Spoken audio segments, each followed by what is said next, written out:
छत्तीसगढ़ के अपराध जगत का एक नाम बहुत तेजी से सुनाई दे रहा है। वो नाम है अमन साहू का।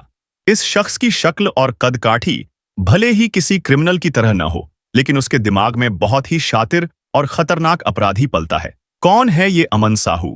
किस तरह से उसने अपराध की दुनिया में कदम रखा और कहां से छत्तीसगढ़ की पुलिस उसे गिरफ्तार कर लाई है? ऐसे तमाम सवाल हैं जो इन दिनों लोगों के जहन में हैं।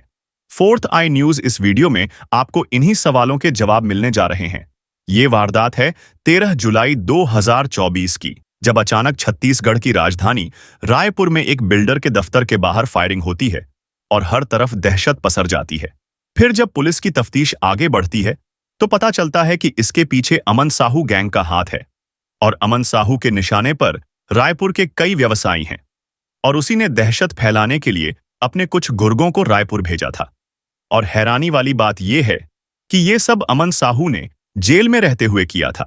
वहीं इस खुलासे के बाद 30 से ज्यादा जवान अमन साहू को लेने झारखंड पहुंचे और उसे गिरिडीह जेल से रायपुर लेकर आए। बस उसके छत्तीसगढ़ आते ही लोगों की नजरें इस गैंगस्टर पर आकर ठहर गईं। सभी के दिल में एक ही सवाल था, आखिर ये अमन साहू कौन है? तो चलिए सिलसिलेवार हम आपको अमन साहू की क्राइम की कुंडली बताते हैं।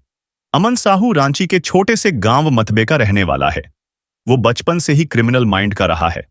उसने महज 17 साल की उम्र में ही अपराध की दुनिया में कदम रख दिया था।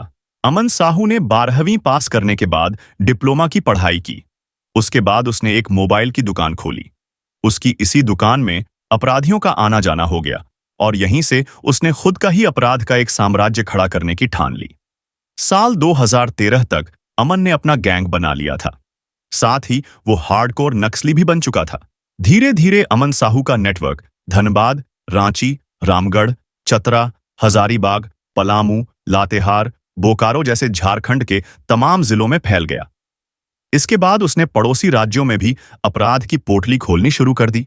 साहू के रडार पर कोल माइनिंग कंपनियां, कोयला व्यवसायी और ट्रांसपोर्ट फील्ड के बिजनेसमैन रहते हैं।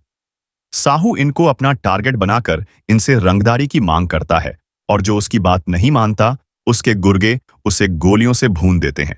कुख्यात गैंगस्टर अमन साहू की पहली गिरफ्तारी साल 2019 में हुई, लेकिन 29 सितंबर 2019 को ही वो पुलिस की गिरफ्त से फरार होने में कामयाब हो गया था। 3 साल तक पुलिस को अमन साहू की भनक तक नहीं लगी, लेकिन जुलाई 2022 में उसे दोबारा गिरफ्तार किया गया। अब तक गैंगस्टर बन चुके अमन साहू पर 100 से ज्यादा मुकदमे दर्ज हो चुके हैं। 9 मई 2023 को एनटीपीसी कोल परियोजना की आउटसोर्स कंपनी रत्विक के प्रोजेक्ट कोऑर्डिनेटर शरद कुमार की हत्या में भी अमन साहू का हाथ होने की बात कही जा रही थी। बताया जाता है कि शरद कुमार से 60 करोड़ की रंगदारी की मांग की गई थी, लेकिन मांग पूरी नहीं हुई और शरद कुमार की हत्या कर दी गई।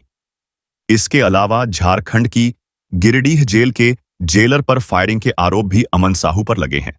गैंगस्टर अमन साहू का फेसबुक अकाउंट अमन सिंह नाम का शख्स कनाडा से ऑपरेट करता है। वहीं एक अकाउंट मलेशिया से सुनील राणा नाम का शख्स देखता है। अमन साहू खुद को गैंगस्टर लॉरेंस बिश्नोई का करीबी भी बताता है।